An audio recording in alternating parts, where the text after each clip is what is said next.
Selamat pagi para mahasiswa yang terkasih. Jumpa lagi di dalam perkuliahan kuliah kita, Sejarah Gereja.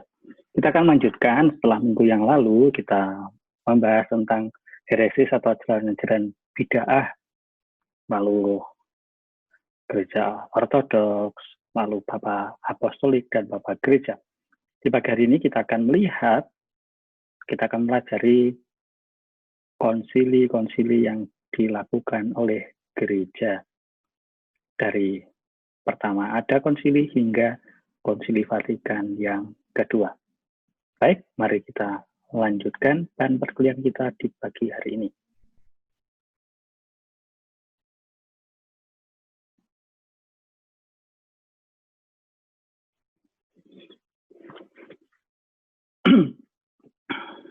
Daftar konsili ekumenis. Ekumenis berarti adalah konsili yang diadakan antara gereja barat dan gereja timur. Yang pertama adalah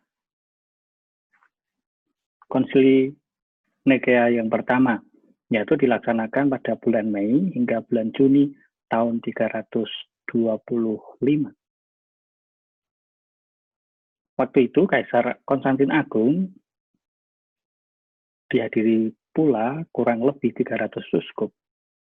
Dan konsili ini mengutuk Arianisme yang menyangkal keilahian Kristus, merumuskan syarat Nikea, menetapkan kapan pesta Paskah dirayakan, mengesahkan beberapa peraturan mengenai imamat, menyusun organisasi gereja sejajar dengan organisasi kekaisaran, dan waktu itu yang menjadi paus adalah Paus Sylvester yang pertama.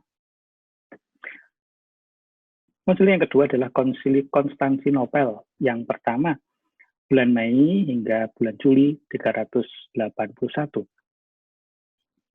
Yaitu pada itu kekaisarannya adalah Kaisar Theodosius pertama.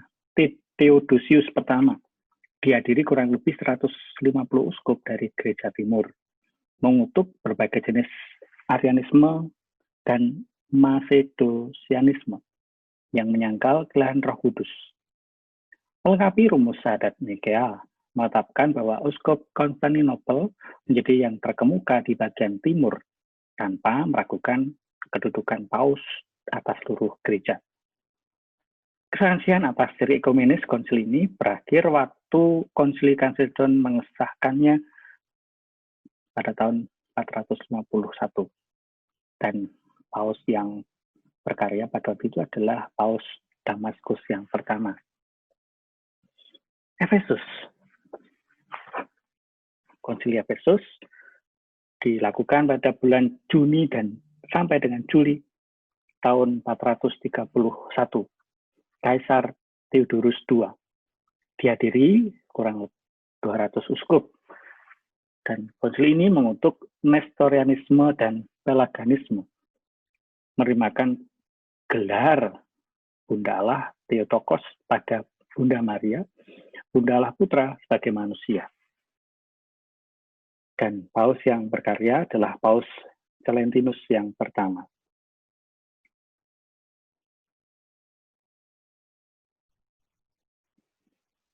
Konsili yang berikutnya adalah konsili Chalcedon yang diselenggarakan bulan Oktober hingga November 451.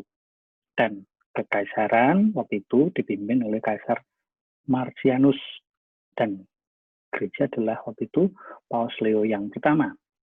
Konsili ini dihadiri kurang lebih 600 uskup, dan konsili ini merumuskan ajaran tentang dua kodrat dalam kesatuan personal Kristus dan mengutuk monofisitisme yang memiliki ajaran Kristus hanya mempunyai satu kodrat saja, ialah ilahi, dan menyangkal kemanusiaan Kristus.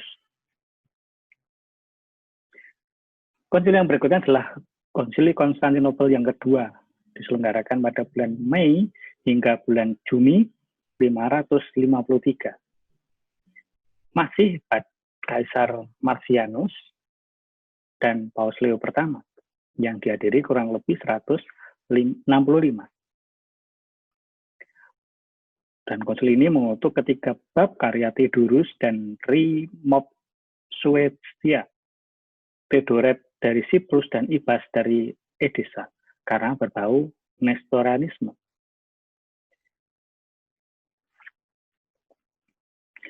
Konsili Konstantinopel yang ketiga, November 680 hingga September 681.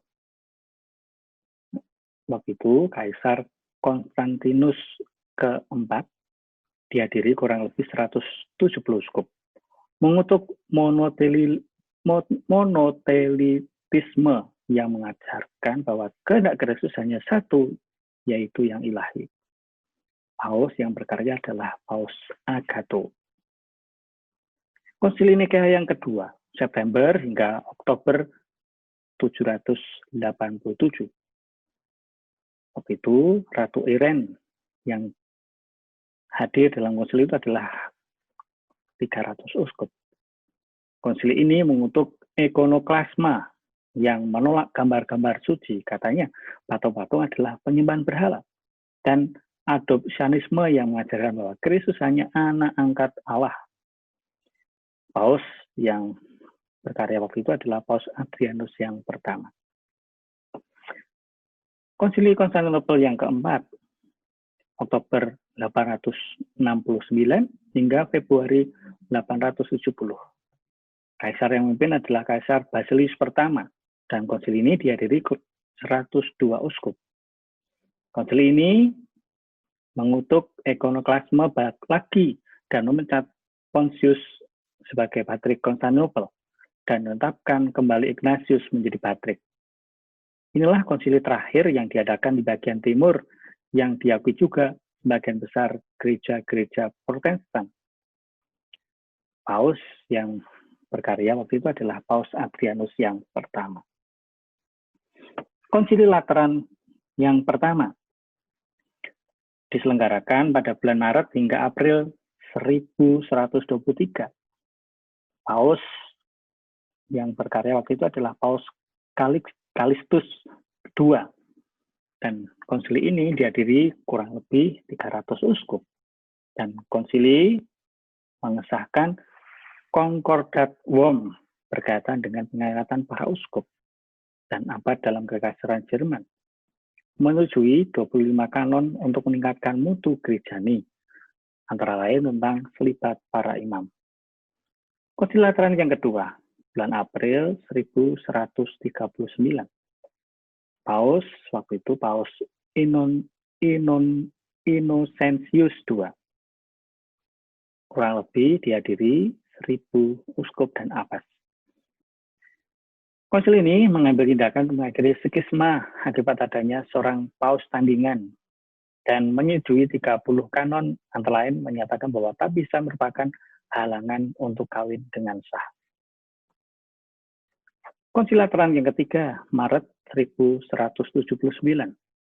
Yang paus yang berkarya adalah Paus Alexander III. Konsili ini dihadiri 300 uskup. Dan konsili ini melawan bidah kaum Walden dan Abilgen, menetapkan bahwa paus terpilih kalau disetujui 2/3 suara dari anggota Dewan Kardinal. Konsili Lateran yang keempat diselenggarakan pada bulan November 1215. Paus Innocentius III. Dan konsili ini menetapkan menerima komuni Paskah dan menerima sakramen pengakuan sekurang-kurangnya sekali setahun, meresmikan istilah dan arti transubstansiasi. Konsili Lyon yang pertama, bulan Juni hingga bulan Juli 1245. Paus Innocentius yang keempat. Dan konsili ini dihadiri 150 uskup. Konsili ini mengukuhkan ekskomunikasi Kaisar Frederik II dan merencanakan perang salib. Konsili Lyon yang kedua, Mei hingga Juli 1272, Paus Gregorius X. Dan konsili ini dihadiri 500 uskup, juga beberapa uskup dari gereja-gereja timur. Memulihkan persatuan sementara antara Gereja Ortodoks dan Gereja Latin, menetapkan aturan mengenai konklav, yaitu pemilihan paus. Konsili Veni, Oktober 1311 hingga Mei 1312. Paus Clemens yang kelima. Konsili ini dihadiri 132 uskup, dan konsili ini mengukuhkan pembubaran Ordo Kesatria Baitullah atau Templar. Berikutnya adalah Konsili Konstan, diselenggarakan pada bulan November 1414 hingga April 1418. Paus Gregorius ke-12 dan Paus Martinus ke-5. Dihadiri 200 uskup dan prelat-prelat lain serta banyak ahli teologi. Mengakhiri skisma barat dengan memecat 2 paus tandingan dan mengangkat paus baru yaitu Martinus V pada tahun 1417. Mula ajaran Wycliffe mengutuk Johannes Hus. The Great Council ini adalah sakrosankta yang menuntut supaya paus tunduk pada konsili ekumenis, kemudian ditolak oleh Roma. Konsili Basel atau Ferrara Florence yang diselenggarakan Desember 1931 hingga Agustus 1945. Paus Eugenius IV. Konsili ini dihadiri banyak uskup gereja-gereja Latin dan Timur. Mula-mula bersidang di Basel, lalu pindah ke Ferrara. Akhirnya diselesaikan di Florence. Mengakui kembali primat kepausan melawan mereka yang mengajarkan bahwa konsili ekumenis lebih tinggi kedudukannya. Merumuskan dan menyetujui dekret persatuan kembali dengan gereja Yunani, Armenia, dan Yakobit. Gereja-gereja Timur tidak menerima semua dekret ini. Konsili Lateran V, bulan Mei 1512 sampai dengan Maret 1517. Paus Julius II dan Paus Leo X. Konsili ini menetapkan hubungan antara paus dengan konsili ekumenis, menolak hak istimewa untuk gereja Prancis, mengutuk ajaran sesat tentang jiwa manusia. Konsili ini juga prihatin atas banyaknya penyelewengan dalam badan-badan pemimpin gereja dan perlunya pembaruan, tetapi gagal mengambil tindakan tegas untuk melancarkan pembaruan, sehingga reformasi meletus. Konsili Trento, Desember 1545 hingga Desember 1563. Paus Paulus ketiga, Paus Julius ketiga, dan Paus Pius keempat. Dan atas dorongan keras Kaisar Karl V, mula-mula 31 uskup saja yang ikut. Konsili ini mengedarkan banyak dekret tentang ajaran-ajaran gereja yang ditentang oleh tokoh-tokoh reformasi. Menggerakkan kontra-reformasi. Nah, definisi yang dirumuskan mencakup hubungan antara kitab suci dan tradisi, norma iman, dosa asal dan akibatnya, ketujuh sakramen, penghormatan terhadap orang kudus, ajaran tentang api pencurian,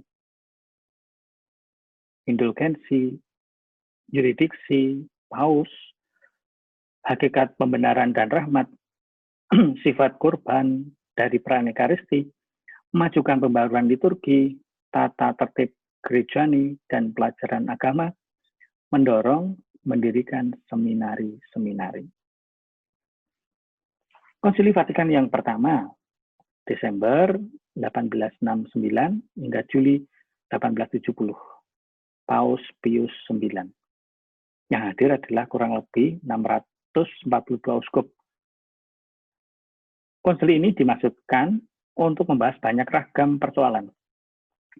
Keputusan mengenai infabilitas kepausan diterima dengan 533 suara melawan 2. 2 hari sudah keputusan ini diterima, semua uskup terpaksa pulang akibat meletusnya perang Jerman-Perancis, dan 2 bulan kemudian negara gereja dibubarkan oleh Raja Italia yang baru. Semua uskup akhirnya menyetujui keputusan konsil ini. Jadi, sesudah kuasa duniawi dan negara kekuasaan dirampas, justru pada saat ini wewenang rohani dikokohkan. Keputusan pokok Konsili Vatikan pertama membuat jelas bahwa identitas Gereja Katolik tidak berpusat pada negara Prancis atau negara lain, melainkan pada suatu pusat gerejani semata. Pewartaan Injil oleh gereja tidak tergantung dari pandangan masyarakat pada zaman itu atau ideologi negara, melainkan dari gereja saja. Jadi, Konsili Vatikan kedua membuat dua keputusan. Pertama, tentang primat yurisdiksi universal, Magisterium Ecclesiae. Kami mengajar dan menyatakan bahwa uskup Romalah hakim tertinggi orang beriman, bahwa orang dapat naik banding kepadanya di segala hal yang termasuk kompetensinya. Tak seorang pun berhak meninjau kembali putusan itu. Maka, orang yang menyatakan bahwa boleh naik banding dari putusan uskup Roma kepada Konsili Ekumenis sebagai otoritas lebih tinggi menyimpang dari jalan yang benar. Yang kedua, tentang kebal salah infabilitas. Dalam hal iman dan susila. Kalau Paus di Roma berbicara ex cathedra, artinya kalau menjalankan jabatannya sebagai gembala dan guru agama, suruh semua orang Kristen dan berkat kuasa jabatan apostoliknya yang tertinggi, memutuskan secara definitif bahwa suatu ajaran mengenai iman atau kesusilaan harus diterima oleh seluruh gereja. Maka, berdasarkan dukungan ilahi yang dijanjikan kepadanya dalam Santo Petrus, ia memiliki sifat tak dapat memutuskan dengan salah. Artinya, Paus tak dapat salah, sama seperti gerejanya menurut Sang Penyelamat Ilahi, tak dapat memutuskan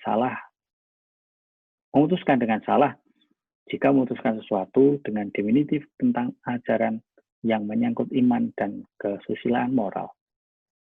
Oleh karena itu, keputusan definitif Paus Romawi dengan sendirinya bersifat tak terabahkan dan bukan karena persetujuan gereja. Mengenai infalibilitas Paus dikatakan dalam kitab hukum kanonik sebagai berikut. Demi jabatannya, Paus memiliki ketidakdapatsesatan dalam tugas mengajar. Apabila selaku gembala dan pengajar tertinggi seluruh kaum beriman, yang bertugas untuk meneguhkan iman saudara-saudaranya, memaklumkan secara definitif bahwa suatu ajaran di bidang iman atau di bidang kesusilaan harus diterima. Ketidakdapatsesatan dalam jabatan mengajar dimiliki pula oleh Dewan Para Uskup.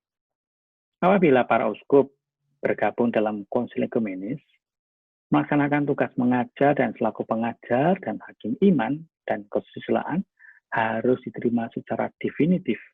Dan pula apabila mereka biar tersebar seluruh dunia, namun sambil melihat ikatan persekutuan antara dan dengan pengganti Petrus, mengajarkan secara otentik bersama dengan uskup Roma itu, sesuatu dari iman atau dari kesusilaan dan mereka sepakat bahwa ajaran itu harus diterima secara definitif.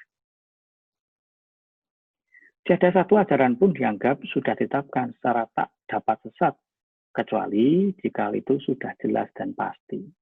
Kanon 749. Catatan, infalibilitas kepausan sesudah Konsili Vatikan pertama digunakan hanya sekali, yakni waktu Pius 11 menyatakan bahwa Bunda Maria diterima di surga jiwa raganya 1950. Dogma ini dinyatakan oleh Paus. Dogma ini dinyatakan setelah Paus menyatakan pendapat semua uskup.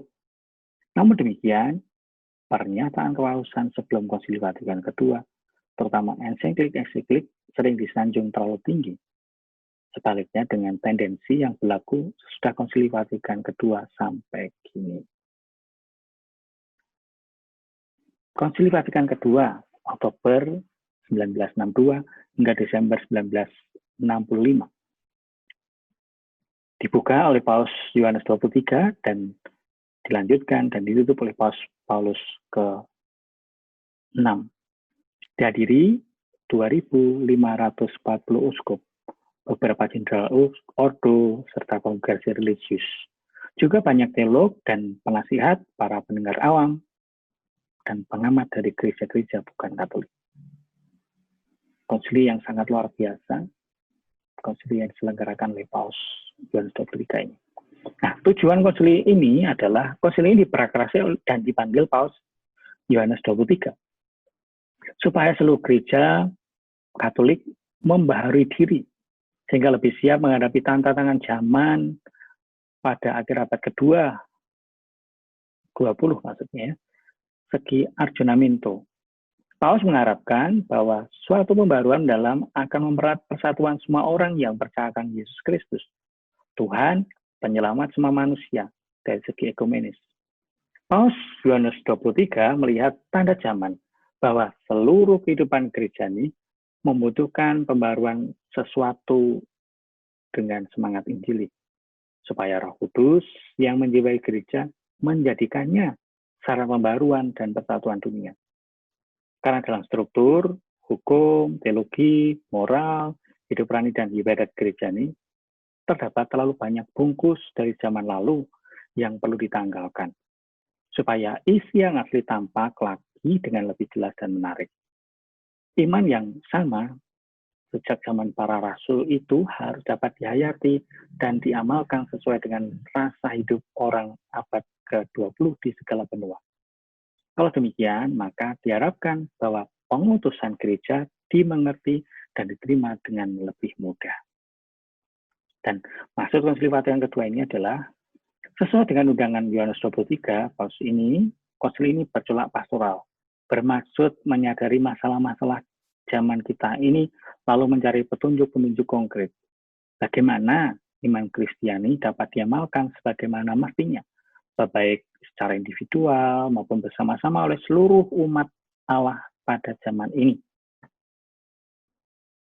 Maka, konsili berbicara dalam bahasa yang baru dan mengamuskan secara langsung dalam dokumen-dokumennya, secara tak langsung melalui pengarahan dan semangat baru. Banyak kebiasaan lama, misalnya bahasa Latin sebagai bahasa wajib dalam ibadat, klausura ketat dalam biara, tapisan-tapisan rendah, lalu diusahakan membuka diri terhadap pembaruan baru, perkembangan baru atas dasar iman yang lama dalam rangka harapan, pengertian dan ancaman zaman ini. Nah, pembukaan diri ini bukan suatu awal baru. Gereja yang sudah menjelajahi hampir 20 abad tak mungkin dan tak boleh membuang masa lalu dalam tradisinya. Konsili tidak mengadakan gereja baru, melainkan membaharui gereja. Unsur konservatif memelihara dan progresif memajukan, mau tak mau menimbulkan perdebatan sengit dalam berbagai komisi. Beberapa masalah yang belum dapat terselesaikan dalam sidang-sidang konsili dan pada zaman pasca konsili sampai kini masih menimbulkan berbagai krisis dan kemacetan. Konsili tidak dimaksud untuk menyelesaikan pembaruan. Konsili hanya membuka jalan dan menarik perhatian supaya umat sadar akan berbagai sisi pokok yang sampai saat itu kurang dapat perhatian secukupnya.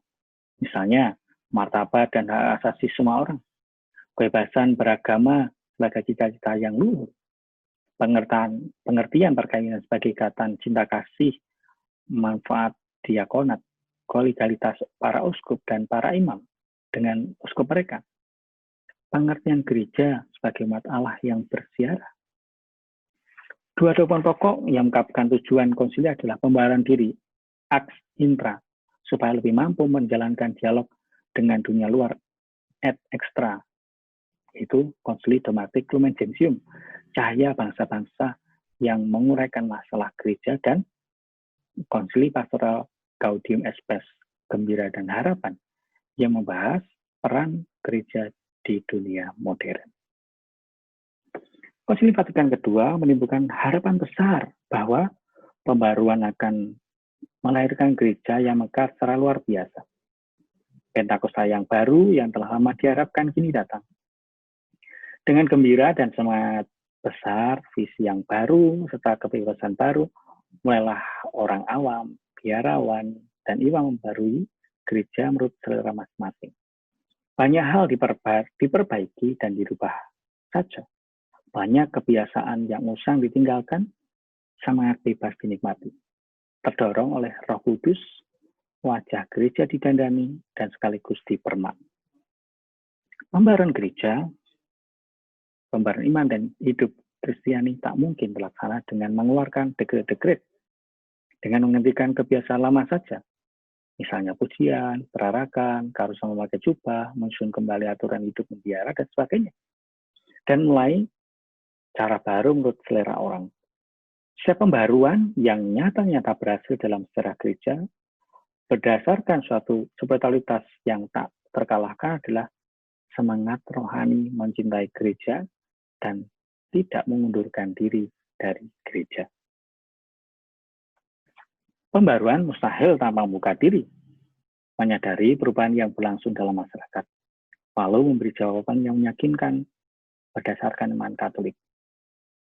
Di lingkungan gereja, beberapa krisis mengganggu pembaruan, antara lain krisis otoritas magisterium yang dirasakan sejak atau karena terbitnya ensiklik Humanae Vitae, perdebatan yang dimulai oleh beberapa teolog antara lain tentang wewenang paus, tentang katekese, tentang masalah-masalah moral, khususnya tentang moral seksualitas. Arus sekularilisme di negara barat yang merupakan suatu revolusi kebudayaan mendalam dan luas sekali, sangat menyulitkan umat beriman membahaskan dan meneruskan iman kepada generasi yang akan datang. Iman banyak orang melempem. Umat yang menghadiri misa kudus pada hari Minggu pun berkurang. Sakramen tobat rasanya tidak dibutuhkan lagi. Seminari-seminari ditutup, ordo dan kongregasi gereja berkurang atau kekurangan panggilan. Lalu kita bertanya, apakah perkembangan ini akibat konsili? Ataukah bencana yang hanya kebetulan terjadi setelah konsili? Seandainya konsili tidak terlaksana, tidakkah kebiasaan atau lebih parah lagi? Apakah suatu gejala itu negatif semata-mata?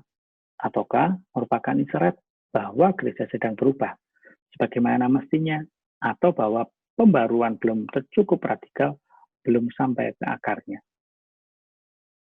Pertanyaan tersebut dijawab secara berbeda-beda sesuai dengan sikap dasar. Yang konservatif menyatakan bahwa konsili lah yang menyebabkan krisis iman dalam gereja. Maka pemimpin gereja harus banting setir. Yang progresif menyatakan bahwa pembaruan itu direm oleh sementara pejabat gereja bersama dengan kelompok konservatif. Sehingga gereja kurang up-to-date dan karena itu mengalami aneka kesulitan tersebut di atas. Evaluasi konsili. Pada tahun 1985, 20 tahun sesudah penutupan konsili, Paus Yohanes Paulus II memanggil sinode uskup luar biasa untuk mengevaluasi masa pasca konsili dan memandang ke masa depan. Laporan sinode tentang gereja di bawah Sabda Allah menyebut beberapa kekeliruan dalam cara mengamalkan konsili. Di lain pihak, konsili dipuji sebagai rahmat Roh Kudus yang telah menghasilkan buah rohani bagi gereja seluruhnya maupun gereja-gereja partikular. Maka, dokumen-dokumen konsili dan semangatnya harus didalami. Beberapa uskup dari dunia ketiga melaporkan kemajuan besar yang dicapai sejak konsili, antara lain keterlibatan kaum awam dalam kerasulan dan ibadat, bertambahnya panggilan imamat dan lembaga hidup bakti, penghargaan kitab suci, pembaruan cara berteologi, indigenisasi dalam liturgi, dialog ekumenis dengan gereja-gereja bukan Katolik menjadi lebih intensif dan memperbaiki hubungan. Umat Katolik cepat bertambah sesudah konsili, antara lain karena lebih berakar dalam kebudayaan bangsa-bangsa berkat pembaruan dalam masa pasca konsili. Beberapa dokumen-dokumen konsili Vatikan kedua menghasilkan 16 dokumen, terdiri dari 4 konstitusi, 9 dekret, dan 3 deklarasi. Nama-nama dokumen itu adalah yang pertama, Apostolicam Actuositatem, dekret tentang kerasulan awam, Agentes AG, tentang dekret tentang karya misioner, Christus Dominus CD, dekret tentang uskup-uskup. Dignitatis Humanae. DH, pernyataan dengan kewisan beragama. De Verbum. DV, konstitusi dengan wahyu ilahi. Gravissimum Educationis GE, pernyataan tentang pendidikan Kristen. Gaudium et Spes GS, konstitusi tentang gereja dalam dunia modern. Lumen Gentium LG, konstitusi tentang gereja. Intermirifica EM, dekret tentang komunikasi sosial. Nostra Aetate NA, pernyataan tentang agama-agama bukan Kristen. Orientalium Ecclesiarium OE, tentang gereja-gereja timur. Ultatam Tosius OT, dekret tentang pembinaan imam-imam. Prefecte Caritatis PC, tentang dekret hidup membiara. Presbyterum Ordinis, dekret tentang hidup imam-imam. Sacrosanctum Concilium, konstitusi tentang liturgi. Unitatis Redintegratio UR, dekret tentang gerakan ekumene. Ke-16 dokumen tersebut berkisar atau dapat diklarifikasi pada pokok-pokok berikut. Pengertian tentang diri gereja, konstitusi tentang gereja. G. Kehidupan gereja sendiri, tugas memuji Tuhan dalam liturgi, konstitusi tentang liturgi. L. Tugas mengawalkan umat, dekret tentang uskup-uskup. Gereja. O. Gereja Kristen GT, tugas mengajar, konstitusi tentang wahyu ilahi. WI. Pernyataan tentang pendidikan Kristen PK. Hidup dan peranan kelompok-kelompok di dalam gereja, dekret tentang hidup para imam. HI. Pendidikan imam PI. Hidup membira HM. Kerasulan awam KA. Hubungan antara umat Kristen bukan Katolik, dekret gerakan ekumene GE. Pengutusan gereja ke dunia, hubungan dengan orang-orang bukan Kristen, pernyataan tentang agama-agama bukan Kristen, karya misioner. Hubungan dengan dunia profan sekarang ini, konstitusi tentang gereja di dunia modern, GE.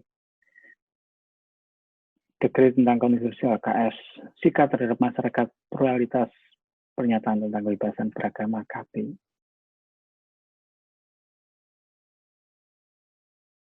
Baik, para mahasiswa yang terkasih, demikian tentang materi kita secara gereja tentang konsili-konsili pertama hingga konsili Vatikan kedua dan segala hal yang dibahas di dalam konsili itu.